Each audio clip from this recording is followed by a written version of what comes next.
Olá, meu nome é Alex, sou aluno de mestrado, da pós-graduação de Nanociências e Materiais Avançados pela Universidade Federal do ABC, cuja disciplina é Nanociência e Nanotecnologia, do professor Vânios. Hoje eu tenho como um artigo onde a gente vai comentar um pouquinho sobre ele, fazer um breve relato e comentar sobre o que há de interessante nele. O tema em si a gente fala sobre em base como fotolitografia e nanocristais. A gente vai comentar um pouco sobre essa química, da superfície de nanomateriais, onde ela é totalmente inorgânicos e permite essa padronização tridimensional. Mas para isso é importante a gente comentar um pouco sobre o que é, na verdade, essa fotolitografia. Como base, teórica, ela vai consistir em uma técnica para transferência de padrões geométricos, desde que seja uma máscara, uma lâmina de silício propriamente dita.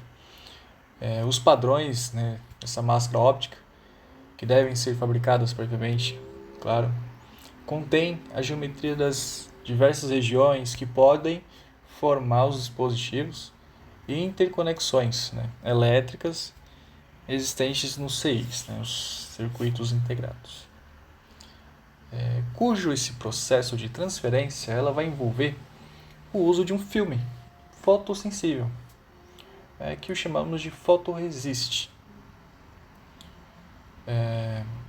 que é depositado sobre essa lâmina de silício, que é exposto a uma luz ultravioleta, em torno ali de 200 a 400 nanômetros, digamos. Através dessa máscara óptica, a gente pode notar que devido a essa máscara, apenas algumas regiões dos fotoresists são de fato expostas à radiação V. Após essa radiação ultravioleta, o fotoresist passa por um processo de revelação que envolve tratamentos térmicos de corrosão, nesse caso para cura, e remoção de seletivo de fotoresistente, fotossensibilizado, exposto nas regiões dessas lâminas de silício com a mesma geometria existente na máscara óptica. Essa máscara óptica ela pode ser de emulsão fotográfica ou metálica, propriamente o cromo, onde a gente fala da metálica. Os fotoresistentes eles podem ser do tipo positivo ou negativo. Isso vai depender bastante da região do fotoresistente, onde ele será removido durante essa revelação. Quando a gente fala de fotoresist positiva, essas regiões onde é exposta a luz, elas se tornam solúveis. A solução de revelação, elas são facilmente removidas. E é constituída por um composto fotossensível, uma resina e um solvente orgânico. E no fotoresist negativo, as regiões expostas elas se tornam menos solúveis. A solução de revelação elas são facilmente removidas por esta. Esse composto material fotossensível é misturado com um composto polimérico.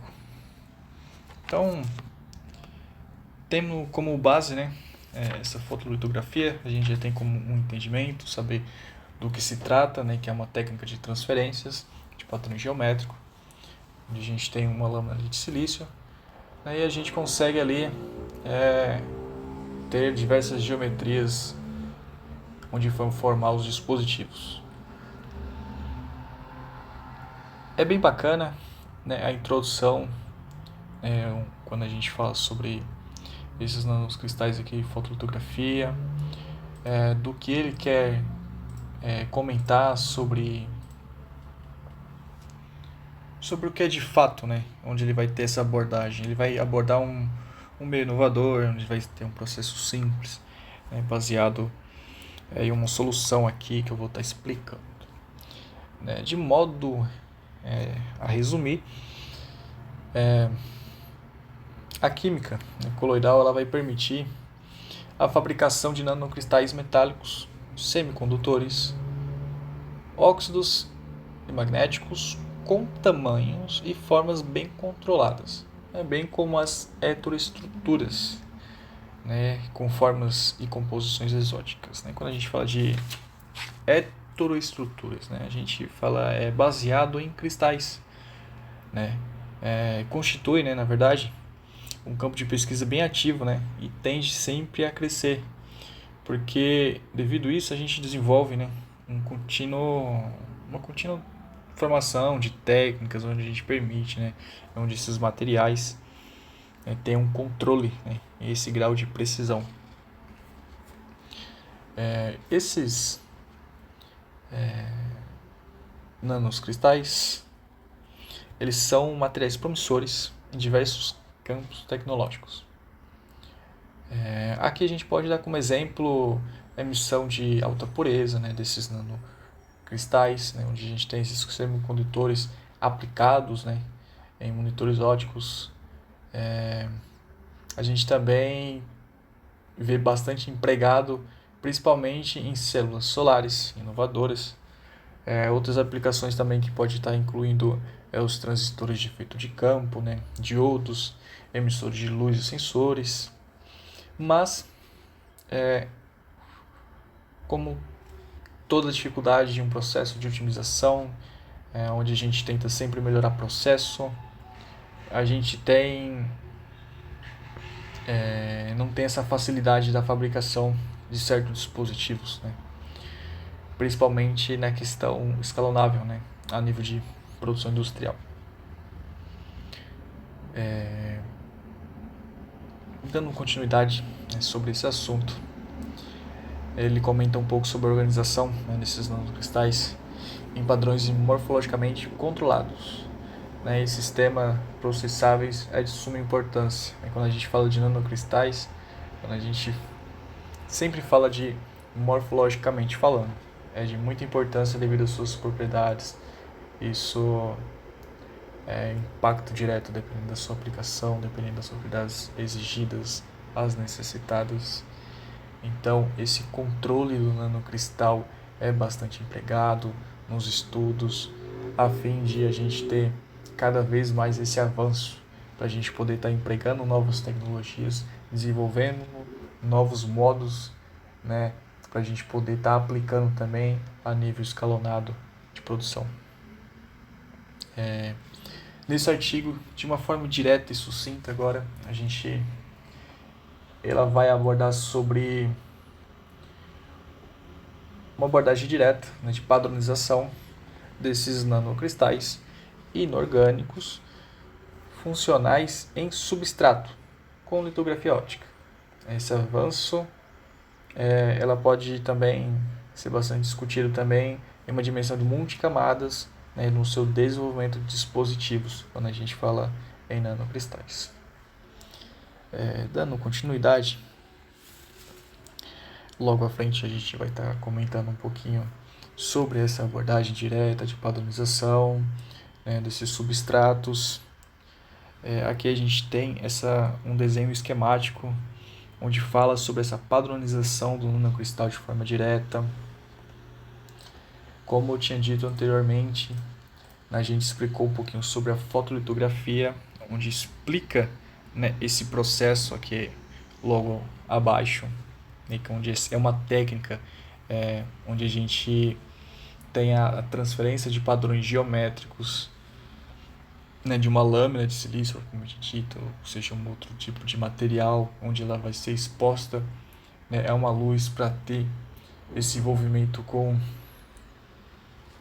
filme depositado, exposto à luz.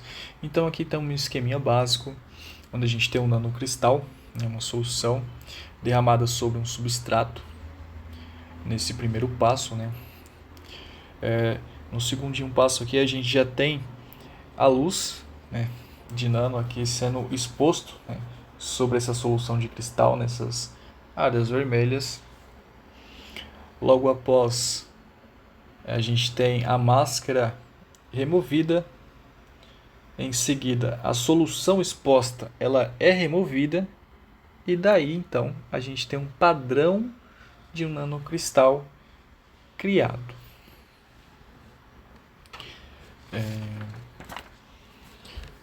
Quando a gente fala sobre essas padronizações e tal, sobre processo, né, é um esqueminha muito simples, né, onde foi esse processo de fotolitografia, né. O fotorresiste, lembra quando eu comentei sobre o fotorresiste, que ele pode ser positivo, negativo e tal. No convencional, geralmente ela não possui funcionalidade inerente. Ela é usada apenas para mascarar aquele material ativo, né, em um processo de corrosão, né, desse substrato, e daí padroniza-se em geometrias definidas, né. Mesmo a fabricação de elementos de C, que nesse caso são circuitos integrados, simples, mesmo ele sendo simples, ele requer várias etapas sequenciais e com base nesses protocolos, né, bem avaliados, né, a padronização de várias camadas pode ser necessária para completar todo o processo. E o que é complicado, né, pessoal? Cada etapa tem um custo, né? Não é de graça, é alto, né? Não tem como ser desprezível esse custo, porque o processo em si ele exige condições de alto vácuo e alta temperatura. Então imagine-se aí o custo, né, desses equipamentos, da fabricação, para poder ter a produção desse dispositivo, né? No entanto, quando a gente fala sobre outras técnicas como litografia por feixe de elétrons ou por impressão a jato de tinta, né? Essa litografia UV, ela permite a fabricação simultânea de milhões de elementos, né, com uma resolução em algumas dezenas de nanômetros. Mas por essas razões, né, uma série de abordagens são desenvolvidas, principalmente para padronizar esses materiais baseados em nanocristais. Um exemplo, né, esses nanocristais foram adicionados em uma formulação, né, de fotorresistente com um solvente comum. Essa tal rota pode efetivamente integrar funcionalidades específicas na resistência, essencialmente mantendo sua resolução.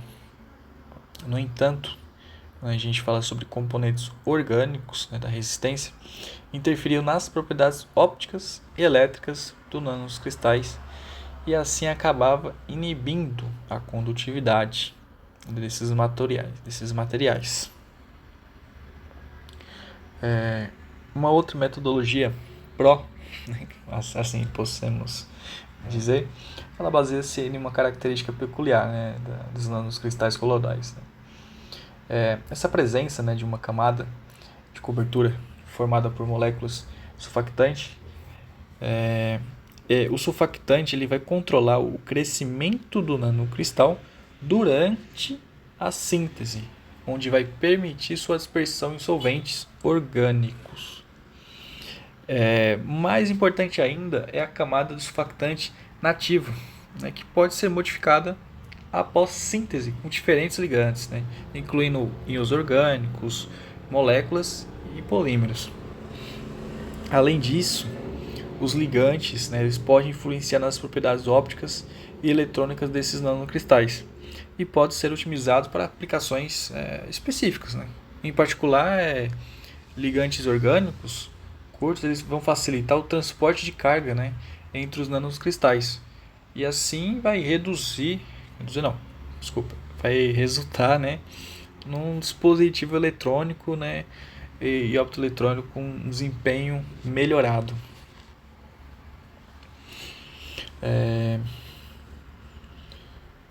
Dando continuidade,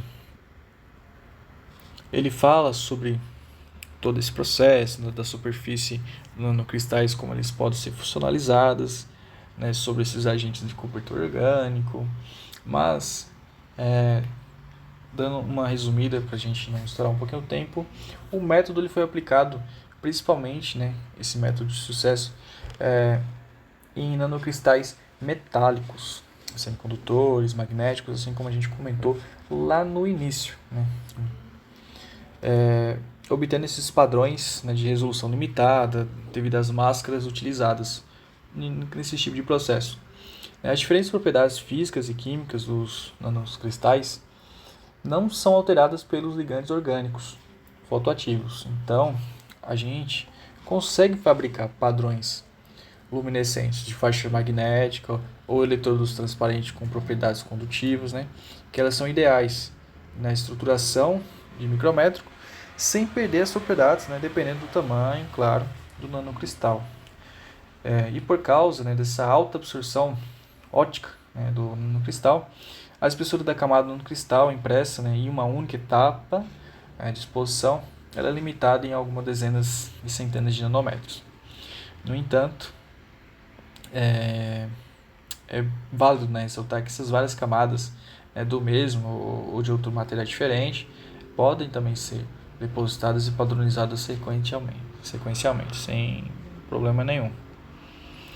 Então, muito bacana, né, a abordagem e o método, né, simples, porque oferece uma caixa de ferramenta valiosa, porque assim, superar as técnicas muito caras, né, de microfabricação tradicional, como a gente até comentou, né, que cada etapa de custo, né, não pode ser desprezível, porque assim, o processo exige condições de alto vácuo e temperatura, então é difícil, né, a gente limitar o número de etapas e poder reduzir o custo, né, de produção do dispositivo.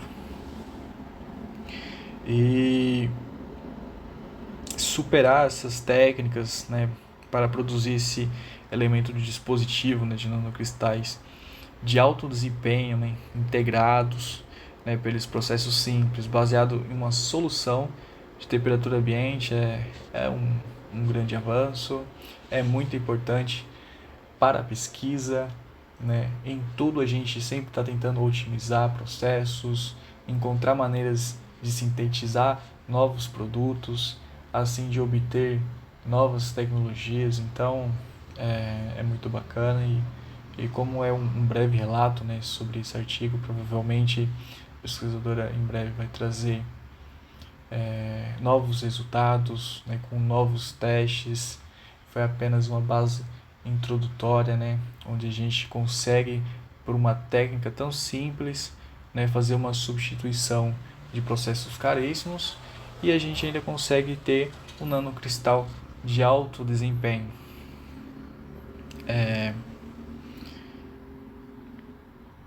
Aqui eu deixo as minhas referências, né, que foi do artigo selecionado.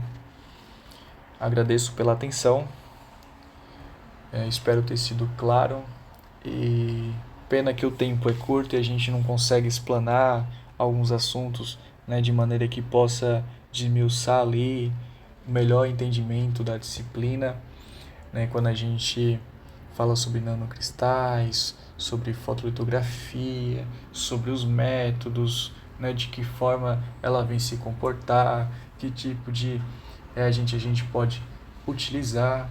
Então,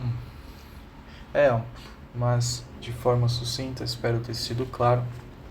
O meu muito obrigado e uma até breve.